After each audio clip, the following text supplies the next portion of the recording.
satu moto yang saya selalu pegang sebagai praktisi di dunia teknologi, bahwa teknologi adalah strategic value creator untuk bisnis.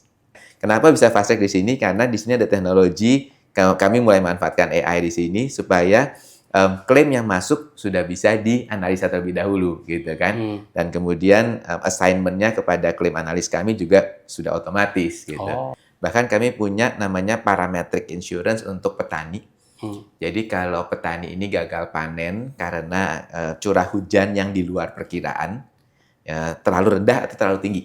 Jadi kami pantau dari satelit, kalau memang curah hujan itu di luar apa yang sudah di set di standar gitu kan, terlalu rendah, terlalu tinggi, otomatis kami akan cairkan klaimnya. Bahkan tanpa petaninya sendiri mesti mengklaim gitu kan.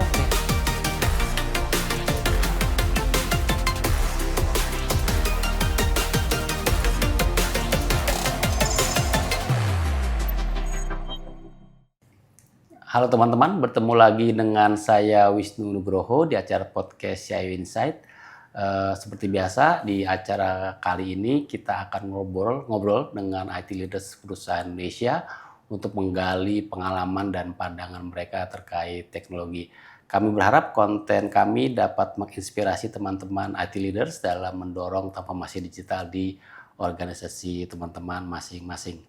Nah, di kesempatan kali ini saya akan berbincang dengan Pak Edwin Sugianto.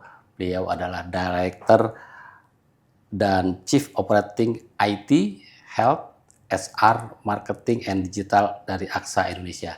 Sebuah title yang sangat panjang dan mungkin bisa menggambarkan tanggung jawab besar yang diemban Pak Edwin di organisasi ini.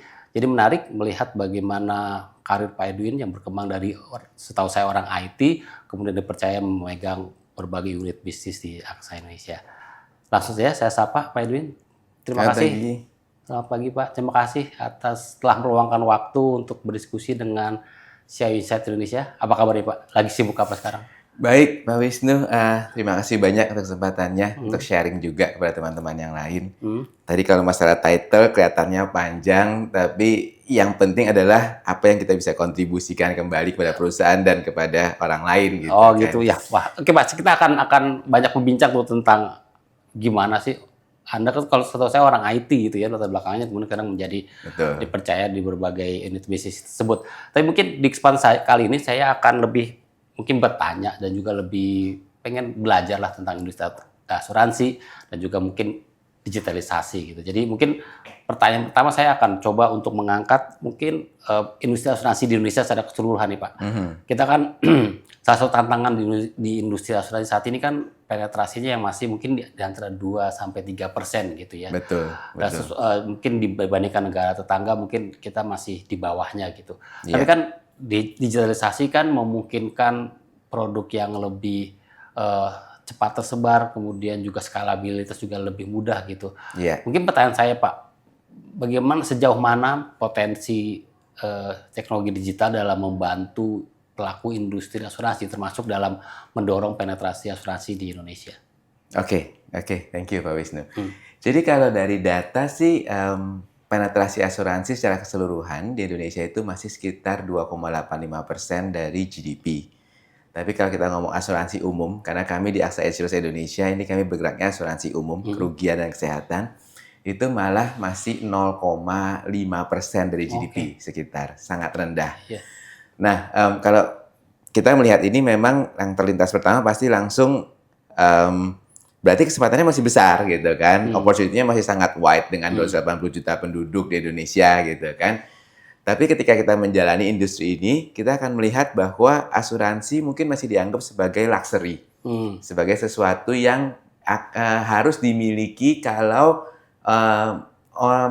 kitanya sudah mencapai tahap kehidupan tertentu di finansial gitu kan, atau sesuatu yang wajib dimiliki kalau kita bundling dengan sesuatu, katakan dengan pembelian mobil, dengan pengambilan loan di bank, seperti itu. Nah, jadi in reality untuk mengedukasi asuransi ke masyarakat Indonesia masih cukup menjadi tantangan. Salah satu yang kami lihat dan kami amati adalah karena di Indonesia tidak ada asuransi yang bersifat wajib. Jadi kalau di negara lain, kami tahu kalau di Eropa, ini asuransi mobil misalnya, ini adalah asuransi wajib. Kemudian kesehatan juga wajib gitu kan. Masih ada lagi asuransi-asuransi yang wajib gitu. Sedangkan di Indonesia sayangnya di luar BPJS pastinya tidak ada asuransi yang dijadikan asuransi wajib. Sehingga orang mengambil asuransi hanya kalau merasa butuh dan ya itu tadi balik lagi yang merasa butuh mungkin yang sudah mencapai level finansial lebih tinggi gitu. Jadi udah yang middle class ke atas gitu kan. Nah, dengan digitalisasi, membantu penetrasi asuransi khususnya untuk menjangkau generasi yang lebih muda. Jadi generasi millennials, Gen Z, Gen Alpha, pasti kita akan sangat terbantu dengan digitalisasi. Tapi setelah kami meluncurkan e-commerce website kami yang pertama tahun 2018 yang lalu, kami melihat bahwa penggunanya nggak cuma generasi yang muda. Ternyata range penggunanya pembeli asuransi secara online ini dari umur katakan 20-an sampai 55, 60 masih menggunakan. Ini menarik.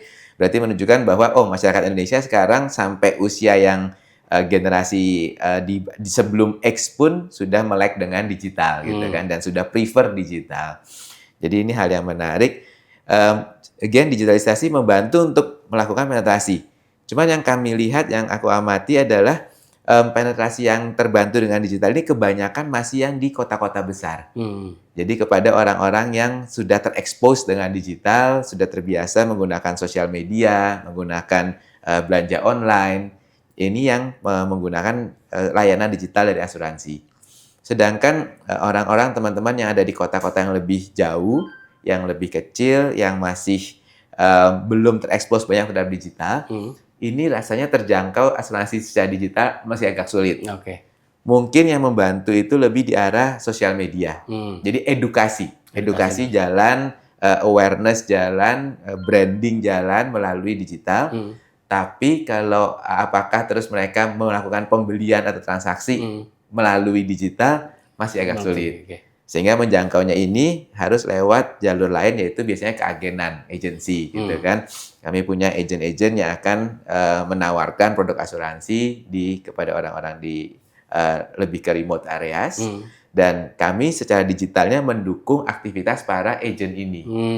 Jadi tidak langsung B2C kepada customer-nya, tapi melalui agent, melalui partner kami atau bank assurance. Nah, digitalisasinya itu adalah dilakukan kepada intermediary. Berarti sebagai enabler gitulah ya bagi para agent dan juga tadi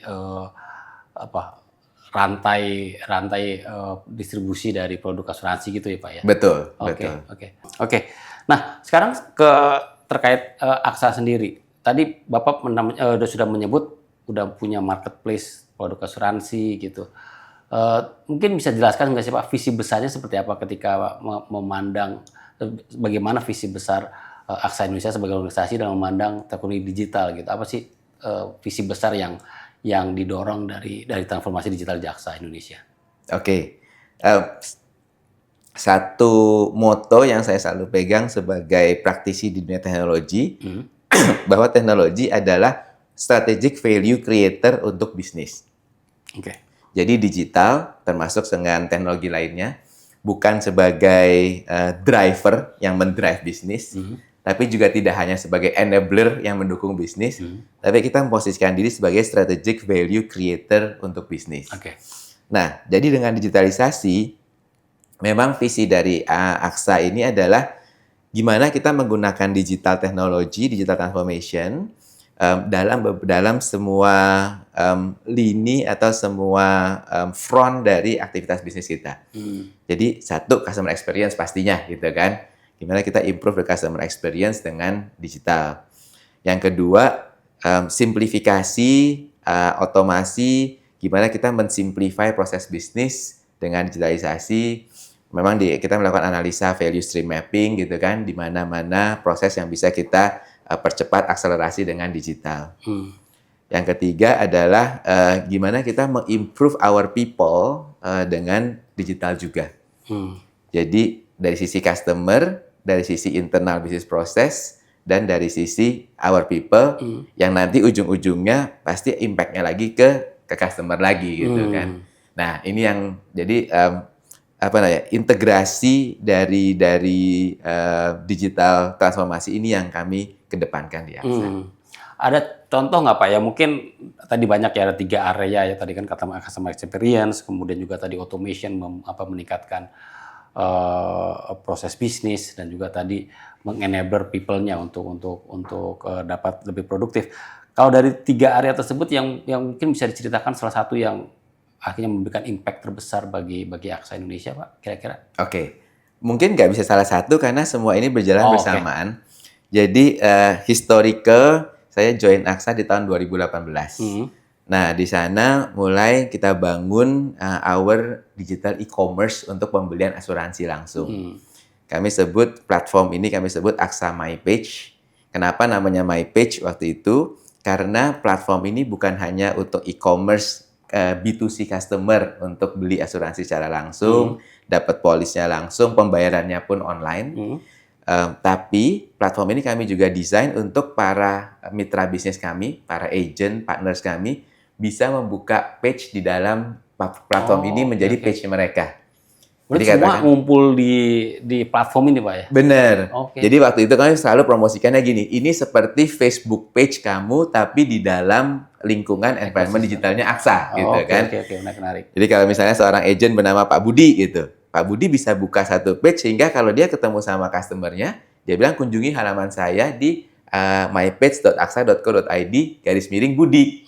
Gitu kan. Di sana dia bisa desain halamannya sendiri, dia bisa promote produknya, profilnya sendiri. Jadi ini seperti social media page agent tapi di dalam environment digitalnya AXA. Makanya kami sebutnya AXA MyPage. Nah, ini kami luncurkan setelah beberapa tahun dan sangat sukses dalam pengertian B2C-nya, transaksinya juga meningkat dari tahun ke tahun. Kemudian penggunaan oleh agent juga sekarang boleh dibilang sudah 97% dari semua agent kami yang terdaftar menggunakan platform ini gitu kan. Nah, kemudian di tahun 2022 kami mulai dengan customer portalnya. Jadi kalau pembeliannya sudah digital, masa servisnya nggak digital gitu kan. Jadi akhirnya kami meng-complete journey tersebut dengan bikin customer portal. Sehingga kalau customer belinya digital, nanti pada saat mau lihat benefit polisnya, mau lihat kapan expirednya, mau lihat lokasi rumah sakit, lokasi bengkel, termasuk melakukan klaim secara digital lewat customer portal yang kami sebut AXA My Insurance. Evolve lagi, kami tambahkan fasilitas chatbot di sana dengan nama Emma. Emma ini sebenarnya satu avatar yang diciptakan oleh AXA Asia. Jadi memang negara-negara AXA di Asia, kami semua menggunakan avatar yang namanya Emma gitu kan. Nah, Emma ini virtual assistant yang menolong customer ketika membutuhkan bantuan masuk ke platform kami, disambut oleh Emma, berkomunikasi dengan Emma. Kemudian kami evolve lagi, Emma-nya bukan cuma hadir di web, tapi juga hadir di WhatsApp. Jadi customer bisa chat dengan kami lewat WhatsApp dengan pengalaman yang omnichannel, pengalaman yang sama gitu dengan ketika mereka chat di web. Nggak cukup sampai sana, kami kembangkan lagi My Insurance ini dengan layanan fast track. Jadi kami kasih pilihan ke customer, kalau Anda mau submit klaim jalur biasa lewat email, lewat customer service, silahkan. Tapi waktu prosesnya itu normal. Kalau Bapak Ibu customer mau submitnya lewat AXA My Insurance, lewat digital kami lakukan fast track, gitu kan. Kenapa bisa fast track di sini? Karena di sini ada teknologi, kami mulai manfaatkan AI di sini supaya klaim yang masuk sudah bisa dianalisa terlebih dahulu, gitu kan. Dan kemudian assignment-nya kepada klaim analis kami juga sudah otomatis, gitu. Sehingga kami bisa fast track di sini, gitu. Sudah difilter dulu di depan. Dan di 2024 kami luncurkan mobile app pertama, tapi mobile app ini tidak untuk customer langsung. Mobile app ini kami tujukannya kepada para agent kami. Jadi kami sebutnya AXA MyPage mobile app version, gitu kan. Kenapa nggak ke customer langsung? Banyak orang yang bertanya, kenapa sih AXA Insurance Indonesia nggak mau bikin mobile app untuk customer gitu? Pemikiran sederhananya adalah mobile app ini adalah sesuatu yang dipakai oleh orang sehari-hari. Kalau orang sering pakai, maka orang akan keep the mobile app. Tapi kalau jarang pakai, kemungkinan besar akan di-uninstall. Dan kemudian maintenance mobile app juga cukup ekstensif gitu kan. Nah, kalau kami pikir kalau sebagai customer membeli asuransi lewat mobile app, untuk beli aja ribet amat sih, mesti download dulu gitu kan, kemudian register gitu. Kayaknya itu bukan sesuatu yang feasible, yang praktikal buat customer. Klaim lewat mobile app, yes, lebih praktikal. Tapi kan orang klaim juga setahun berapa kali gitu kan. Nggak setiap hari klaim. Dan kami juga nggak mengharapkan customer kami setiap hari ketemu masalah gitu kan. Nah, tapi kalau untuk agent, mobile app untuk agent kan berarti agent bisa melihat produksinya, scorecard-nya secara real time di sana. Oh, saya kurang 1 juta aja nih untuk mencapai ranking berikutnya gitu kan. Kami namanya club gitu. Club berikutnya gitu kan. Nah, jadi kalau buat agent ini terpakai setiap hari. Terus kami embed function untuk training di sana, modul-modul training, absensi di sana, sehingga ini menjadi daily use dari para agent kami.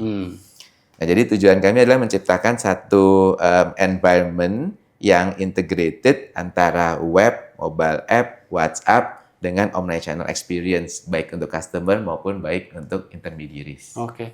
Tapi dan dari proses yang tadi dilakukan berapa 7 tahun yang lalu berarti kira-kira ya? Sekitar 7 tahun yang lalu gitu. Berarti emang sudah banyak impact-nya kepada organisasi ini. Sudah. Ada angka-angka yang bisa di-sharing nggak, Pak? Oke. Kalau pertumbuhan dari penjualan dari B2C sendiri, ya setiap tahun mungkin bertumbuhnya double digit ya. Jadi memang B2C kami ini setiap tahun bertumbuh double digit. Sekarang ini sudah ya boleh dibilang sudah double digit miliar lah ininya, kontribusi revenue-nya, direct revenue terhadap company. Ini kalau B2C kan berarti tidak pakai komisi, tidak pakai fee apa-apa gitu kan, direct langsung ke company. Sedangkan untuk agent, tadi kami saat ini punya sekitar 1.500 agent dan 97%-nya sudah menggunakan platform digital ini. Gitu.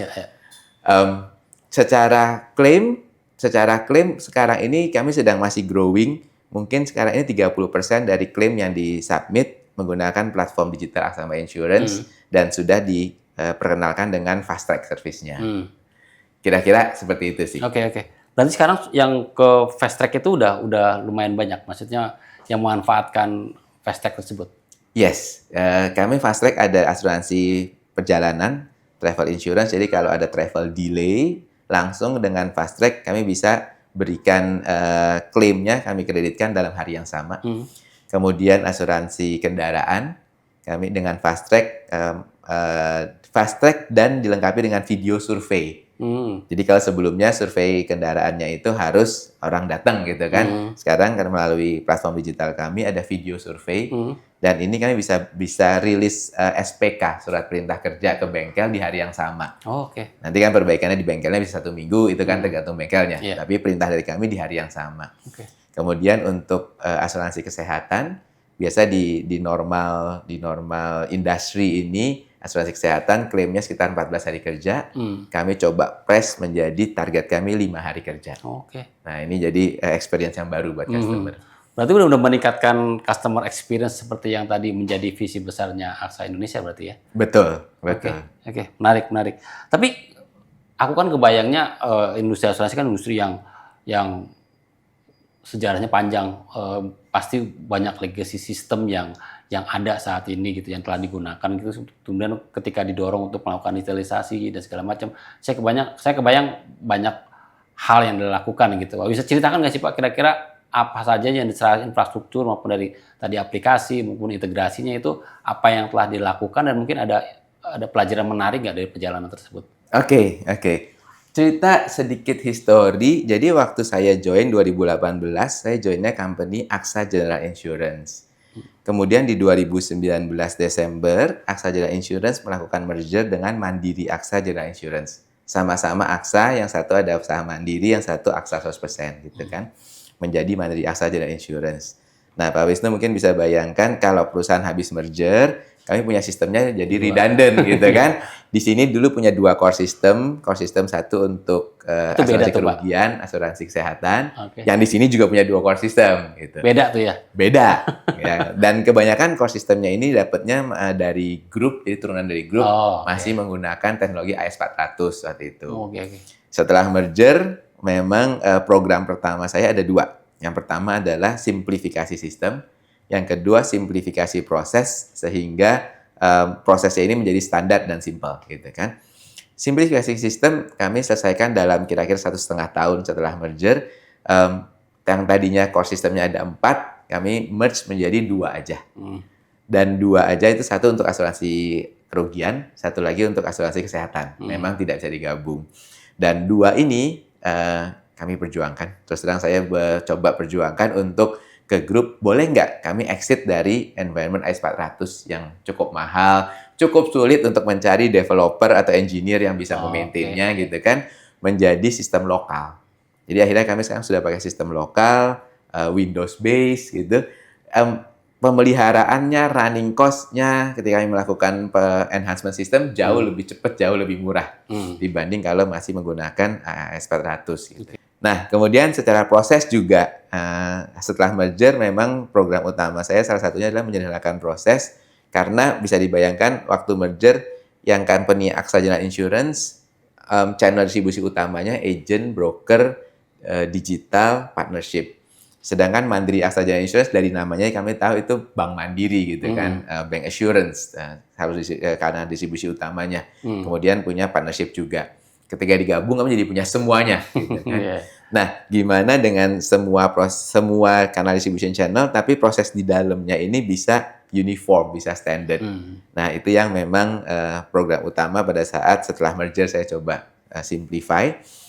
Mudah? Enggak. Jadi terus terang setelah merger, komplain terutama dari distribution partner, dari agent itu banyak komplain. Karena berubah. Karena berubah prosesnya gitu kan. Dari awal udah terbiasa kemudian berubah gitu. Tapi dalam 4 bulan kami secara tim berhasil untuk mencapai zero complaint, zero error. Jadi setelah 4 bulan kami terus drill untuk simplify dan tentunya pastinya kami mendengarkan inputan dari para distribution channel ini gitu kan. Siapapun yang mau komplain silahkan, ada yang ngasih masukan sampai 3 jam gitu kan, silahkan kami dengar, dan dari sana kami improve 4 bulan sampai sekarang boleh dibilang zero complaint, zero error. Wah, berarti itu high stress tuh Pak ya, 4 bulan mendengar komplain dan kemudian lumayan. Jadi kalau kami bisa bayangin, berapa itu? Tahun 2019 Desember kami selesai merger, berarti sampai dengan kira-kira kuartal 1 2020. Sebelum pandemi itu. Setelah itu masuk pandemi. Untungnya selesai sebelum pandemi gitu kan. Itu bayangin kalau ada agent datang gitu, bisa bawa komplainan, itu dicatetin, di print bisa 12 halaman gitu. Oke, kasus ini satu-satu kami bahas gitu kan. Sampai sebelum pandemi itu beres tuh untungnya. Jadi waktu masuk pandemi sudah dengan proses yang standar gitu kan. Jadi kalau pandemi cukup lancar. Oke. Nah itu kalau boleh tahu teknologi stack-nya seperti apa? Maksudnya apakah menggunakan API, microservices atau mungkin bisa gambarkan secara sistem tuh kira-kira di mana back-end dari Aksa Indonesia itu? Saat itu waktu habis merger sebenarnya karena itu masih tahun 2020, 2019 konteksnya kan. Berarti memang server segala masih ada di dalam lokal data center lah. Lokal maksudnya bukan di gedung ini ya, di data center. Lokal karena harus memenuhi peraturan pemerintah, on-premise dan onshore gitu kan. Lalu kami kebetulan dari hasil merger ini saya juga usahakan untuk menyederhanakan surrounding sistemnya. Jadi tadinya masing-masing punya surrounding system, coba sederhanakan, cut jadi kira-kira separuhnya gitu kan. Sehingga main-nya adalah core, kemudian kami punya pastinya kan protection firewall dan sebagainya, kemudian si Adi Aksa MyPage, Aksa My Insurance sebagai front end-nya gitu. Didukung surrounding untuk melakukan konektivitas ke business partner. Terutama dengan Bank Mandiri kami sudah bangun host-to-host connectivity. Jadi transaksi dari loan origination systemnya Bank Mandiri secara real time langsung masuk dan kami langsung issue policy certificate-nya gitu kan. Jadi customer-nya udah langsung bisa bawa pulang dari sana gitu. Nah, waktu itu seperti itu, kemudian berkembang memang kami develop banyak API connectivity third party, mulai API, kemudian microservices kami mulai desain bahwa nggak bisa nih kalau semua centralized monolith gitu kan. Jadi mulai kami pecah-pecah. Dan kalau sekarang memang sedang perjalanan menuju ke cloud. Jadi dengan target di akhir 2027 harusnya semua sistem kami ini sudah cloud based. Termasuk core sistemnya? Termasuk core sistemnya. Bukan surrounding-nya aja? Enggak. Karena memang arahan dari Aksa Group kita namanya ada program Move to Cloud. Jadi memang nanti by 2027, akhir 2027 semuanya sudah di cloud. Itu supaya lebih lincah atau dari sisi cost atau apa? Pertimbangan utamanya dari pindah dari on-premise ke cloud tadi? Oke, pertimbangan utamanya supaya lebih scalable, terutama karena sekarang kita memasuki zaman data dan AI gitu kan. Jadi kalau masih on-premise, we know ketika kita butuh data lebih besar, butuh storage capacity lebih besar, pengolahan data, ini akan butuh waktu untuk increase-nya gitu. Sehingga kami memutuskan untuk ke cloud, ini lebih scalable, lebih agile, walaupun secara cost menurut yang saya ketahui, harusnya cloud ini bukan tujuan utamanya untuk cost saving gitu kan. Jadi banyak CIO mungkin yang berpikir, wah masuk cloud untuk cost saving gitu. Mungkin karena itu ya operating cost gitu ya, bukan capital cost gitu ya. Benar. Bukan aset gitu kan, bukan fixed asset, tapi operating OPEX, bukan Tapi secara CAPEX gitu duit sih kan. sama aja Tapi at the end of the day, orang-orang yang mengharapkan masuk ke cost atau cost saving, akhirnya jadi kecewa.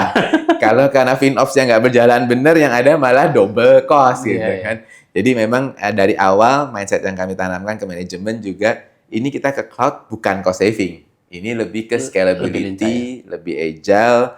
Kalau ke depan kita butuh AI, butuh pengolahan processing power yang lebih besar, akan jauh lebih scalable ketika di cloud. Gitu. Itu secara global atau emang setiap negara itu punya nanti infrastruktur cloud sendiri? Gitu? Jadi arahan programnya, payungnya dari global, tapi cloud-nya, karena kita di Indonesia, kita juga harus cloud yang ada data center di Indonesia-nya gitu kan. Jadi masing-masing negara itu akan memiliki infrastruktur sendiri. Tapi governance-nya, arahan programnya dari global. Oh, oke. Tapi kalau aplikasi tersebut tuh aplikasi global yang kemudian di fine tune untuk pasar Indonesia atau emang bener bangun di Indonesia sih Pak? Bangun di Indonesia. Kebetulan di AXA ini cukup otonomi. Jadi dari global itu biasanya membuat governance, membuat payung, membuat programnya, tapi implementasinya itu lokal. Dan AXA sangat menghargai regulation lokal. Jadi karena kita AXA Group itu ada di 57 negara di dunia. Nah, itu kan masing-masing negara punya regulasi berbeda-beda gitu kan. Nah, itu AXA sangat mempertimbangkan local regulation. Jadinya memang kami diberi otonomi, diberi kebebasan untuk membangun infrastruktur lokal sesuai dengan regulation lokal gitu. Oke. Nah, sekarang kan tadi kayaknya langkah digitalisasinya udah kencang banget di AXA Indonesia. Dan ke depan tuh kan kalau saya baca-baca industri asuransi itu akan banyak ke embed insurance gitu. Misalnya kita beli barang atau beli tadi tiket perjalanan, kemudian langsung bisa mendapat fasilitas atau fitur tambahan asuransi gitu. Kemudian juga ada berbagai tren asuransi ke depan. Bisa gambaran nggak sih Pak apa yang telah dipersiapkan AXA Indonesia untuk menjawab tren tersebut? Yes. Betul, dan memang itu strategi yang tepat. Bahwa kalau dari observasi kami, balik ke tadi my initial statement, bahwa untuk menjangkau penduduk Indonesia yang banyak ini, terutama yang belum melek asuransi, belum melek digital, memang partnership embedded asuransi adalah jawabannya, gitu kan. Terus terang di AXA, ntar kita ngomong teknologinya, di luar teknologi kami punya satu divisi namanya emerging customer. Memang fokusnya khusus untuk menciptakan awareness, menjangkau, menciptakan inklusi kepada masyarakat-masyarakat yang sekarang ini masih boleh dibilang belum cukup terjangkau oleh asuransi, gitu kan. Nah, caranya memang lewat partnership. Dan partnership ini banyak hal, bisa jadi travel agent, bisa jadi dari e-commerce, bisa jadi dari UMKM. Bahkan kami punya namanya parametric insurance untuk petani. Jadi kalau petani ini gagal panen karena curah hujan yang di luar perkiraan, terlalu rendah atau terlalu tinggi. Jadi kami pantau dari satelit, kalau memang curah hujan itu di luar apa yang sudah di standar gitu kan, terlalu rendah, terlalu tinggi, otomatis kami akan cairkan klaimnya. Bahkan tanpa petaninya sendiri mesti mengklaim gitu kan. Nah, itu untuk memasarkannya pasti kerjasamanya dengan koperasi-koperasi, dengan BPR gitu kan. Nah, secara digitalnya, menurut saya ada dua hal yang kami persiapkan. Yang pertama, untuk para partner yang sudah siap secara digital juga, pastinya langsung kami siapkan API connectivity. Dan saat ini kami bangun API yang kami sebut lebih ke generic API atau open API, Sehingga nggak perlu kami tailor-made satu partner demi satu partner gitu kan. Kita udah punya generiknya, partner siapapun yang mau masuk, kita ada semacam middle layer-nya gitu kan, yang mentranslate sehingga lebih cepat waktu mendevelopnya daripada develop API dari awal, set standarnya lagi, definisinya gitu kan. Nah, ini yang kami siapkan untuk partner yang sudah digital ready gitu. Tapi untuk partner yang belum digital ready, ini kami siapkan lebih ke bagaimana prosesnya ke merekanya dibuat lebih digital. Jadi kami siapkan misalnya front end-nya, website-nya, tetap di tadi Aksa My Page, gimana mereka bisa connect atau buka halaman di Aksa My Page sehingga penjualannya tetap lewat platform kami, gitu kan. Tapi seolah-olah ini dijual secara manual oleh mereka yang masukkan data ke platform kami. Gitu. Nah, termasuk proses juga. Jadi gimana proses registrasinya, proses klaimnya nanti kami buat digital. Secara di depannya masih manusia yang akan menawarkan kepada orang lain.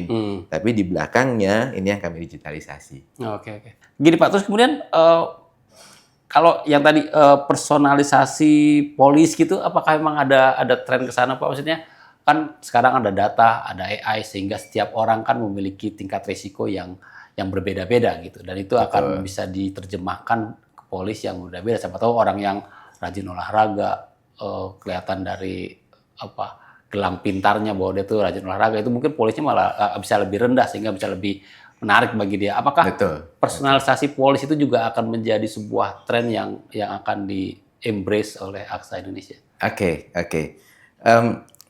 Pengamatan di market dulu, menurut saya ini akan terjadi, tapi belum sekarang. Jadi pengamatannya gini, again balik ke statement awal bahwa masyarakat masih melihat asuransi sebagai kebutuhan tersier gitu kan. Memang ada sekelompok orang yang memang sudah punya kesadaran lebih sehingga kita bisa track dari gelang pintarnya, smartwatch-nya gitu kan, bagaimana pola hidupnya, olahraganya, aktivitasnya. Kita bisa track dari sensor di kendaraannya, gimana driving behavior-nya gitu kan, aman atau tidak aman. Kita bisa track dari kalau tadi petani dari radar, dari curah hujan kayak gitu kan. Tapi apakah it works untuk sebagian besar orang? Menurut pengamatan saya sepertinya belum saat ini. Jadi kalau saat ini yang kami lakukan adalah mempersiapkan data baik itu infrastruktur maupun konten datanya sendiri. Bagaimana kita bisa mengenali customer kita secara 360 derajat. Jadi kami tentunya tadi dengan ke cloud, kami siapkan data infrastruktur, kami sedang membuat data lake house gitu kan, supaya kami bisa punya 360 degrees view of our customers, terutama dari sisi katakan, orang ini mungkin dari sisi claim behavior-nya seperti ini, atau dari sisi behavior pembeliannya seperti ini gitu kan. Dari sana kami akan coba tailor-made offer dan proposition-nya yang sesuai. Ini biasanya akan membantu lebih ke orang-orang yang memang sudah lebih banyak terekspos dengan digital. Karena itu akan secara digital kita manfaatkan AI untuk men-tailor-made our proposition. Nah, tapi untuk sebagian besar customer yang masih, boleh dibilang customer yang mungkin masih standar customer lah ya, memang menjangkaunya tetap harus lewat agents, atau lewat bank, atau lewat partners gitu kan. Nah, kalau lihat visi ke depannya, kalau menurut saya betul Pak Wisnu, ke depan mungkin sekian tahun dari sekarang, ketika orang sudah mulai lebih aware dan insurance sudah mulai menjadi bagian dari gaya hidupnya, nah di sanalah kita bisa mulai tracking gaya hidupnya dan sebagainya dengan smartwatch, dengan sensors, dengan IoT, supaya kita bisa kasih insentif. Kalau gaya hidupnya sehat, berarti ini kita akan berikan premi lebih rendah seperti itu. Tapi menuju ke sana, kami siapkan juga program namanya prevention program. Jadi untuk kesehatan, katakan di Aksa My Insurance kami ada program-program. Ini karena mau hidup sehat, pola makan sehat, fitness kayak gitu kan. Prevention supaya orang mulai terbiasa untuk hidup lebih sehat. Kalau untuk kendaraan kami siapkan safety driving atau safety riding kayak gitu. So far sejauh itu tuh yang masih works gitu untuk masyarakat Indonesia. Berarti masih agak jauh kali ya untuk hal-hal seperti itu ya? Masih agak jauh. Ada beberapa company insurance yang sudah cukup lama memulai. tapi dilihat take up rate-nya kok kelihatannya belum terlalu mass gitu kan. Oke. Nah, kalau di sisi back end sih Pak, kalau saya teknologi kan industri asuransi kan sangat dokumen intensif kali ya, maksudnya banyak dokumen yang harus diproses segala semacam. Apakah ada teknologi yang membantu, maksudnya RPA atau mungkin automation atau mungkin ke depan juga teknologi AI akan masuk ke sana. Kalau untuk dokumen handling itu Pak, apakah memang ada teknologi yang bisa diceritakan? Iya. Jadi RPA, Robotic Process Automation, sudah kami lakukan sejak tahun 2018 atau 2017 malah sudah kami gunakan. Kenapa waktu itu kami memilih RPA? Background-nya karena waktu itu kami masih menggunakan AS400, sehingga untuk melakukan API atau upload, mengenhance sistemnya untuk bisa menerima upload itu jauh lebih sulit. Jadi yang kami lakukan RPA gitu kan. Begitu setelah merger dan sistemnya kami ganti menjadi local system, web-based, Windows-based gitu, ini jauh lebih fleksibel. Sehingga sekarang ini daripada RPA, terus terang saya lebih memilih API connectivity aja. Atau kalau memang masih ada perlu upload, kita melakukan upload. Jadi sekarang lebih banyak didominasi oleh host to host, dengan Bank Mandiri, dengan partner lain, kemudian API connectivity. Kadang kalau yang agent, karena belinya langsung tadi di platform kami, ya langsung udah real time masuk gitu kan. Sehingga RPA saat ini kami tinggalkan. Gitu. Nah, yang kami sedang siapkan untuk back-end processing-nya adalah sekarang menuju ke AI. Gimana AI, terutama optical recognition, image recognition, gimana AI ini bisa menolong untuk kalau ada klaim masuk misalnya gitu kan, jadi menganalisa dulu, memberikan preliminary recommendation. Sehingga nanti klaim analis kami sudah ada rekomendasinya. Kami sedang terapkan itu di claim proses maupun di underwriting proses. Underwriting itu berarti acceptance ya, penerimaan polis gitu kan. Ketika ada misalnya profil resiko baru yang masuk, katakan ada satu gedung mau diasuransikan gitu, kami mulai gunakan AI untuk memberikan rekomendasi awal. Apakah lokasinya, ini kondisi bangunannya, gimana nih, supaya apakah ini cukup layak untuk kami jaminkan gitu, untuk kami protect gitu.